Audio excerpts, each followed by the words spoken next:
Welcome to The Explainer. Today, we're going to dig into a policy that looked like a massive win, right up until it wasn't. So here is a big question, right? Can a policy that's designed to help someone actually end up hurting someone else? We're about to dive into a study that shows how a reform meant to empower female entrepreneurs had some truly unexpected side effects. Okay, but before we get to that wild twist, we've got to understand the problem they were trying to solve in the first place. For a long, long time, women have faced, a much steeper climb when trying to start a business. Researchers have this fancy term for it, a resource access problem. But really, all that means is they struggle to get the basics. We're talking about investors being way more skeptical of their ideas, or just not having the same access to the time and money you need to get a new company off the ground. All right, so to try and knock down some of these barriers, Portugal rolled out this huge reform between 2005 and 2009. It was called the On-the-Spot Firm program. And the idea was super simple: make it radically easier, faster, and way cheaper to start a new business. And let me tell you, the change was dramatic.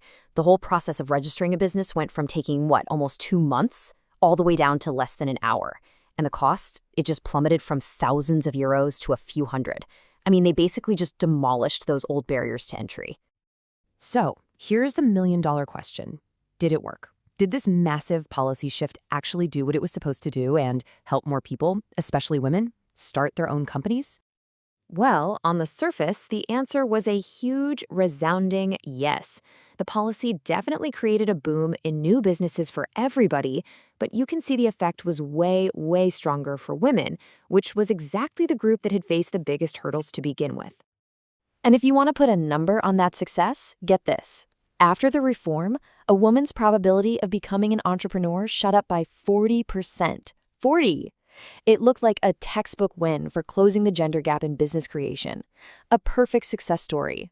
Or so it seemed. But you guessed it, the story doesn't end there, because when researchers started to dig a little deeper, things got, they got complicated. See, the researchers looked past all those shiny new entrepreneurs, and they asked this really critical question. Okay, that's great, but what about the women who didn't start a business? The ones who stayed in their jobs?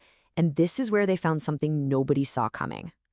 So this reform basically split women into two groups. You had the leavers, the women who jumped on this new opportunity to become founders, and then you had the stayers, the women who stayed put in their jobs. The success story we just talked about, that's all about the leavers. The twist in our story, that's about the stayers. And here it is, the big twist. In what you could call a classic case of unintended consequences, the very same policy that was helping female entrepreneurs ended up making the gender pay gap worse for the women who stayed behind. Think about that.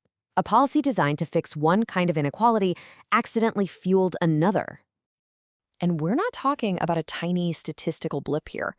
The gender pay gap for the women who stayed in their jobs grew by a relative 5%. That is a real, significant, and totally unforeseen outcome.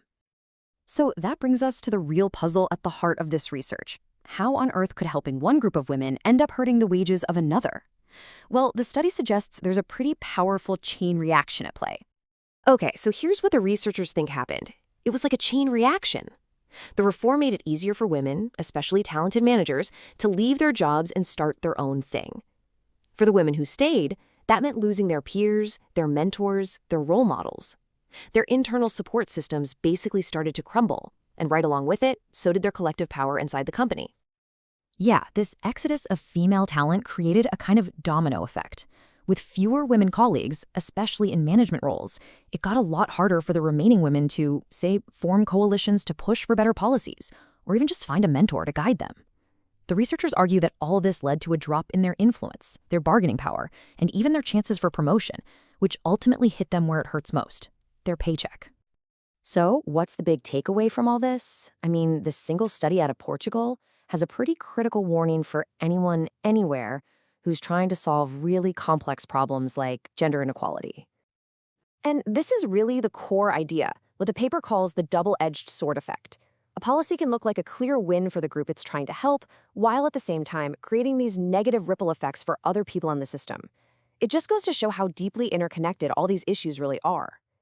Look, the goal is absolutely still to help female entrepreneurs. That's a clear win. But what this research really forces us to do is to think more holistically. It's a powerful reminder that our economies are these complex, tangled systems. When you pull one lever over here, you have to be watching for the ripples it causes somewhere else. You know that old saying, a rising tide lifts all boats? Well, maybe not, if some of those boats start losing their crew along the way. And so, this incredible deep dive into one policy in Portugal leaves us with a much bigger, much more challenging question. It's not just about creating new opportunities. It's about really understanding the full impact of those opportunities and making sure that while we're trying to help some people, we don't accidentally leave others behind.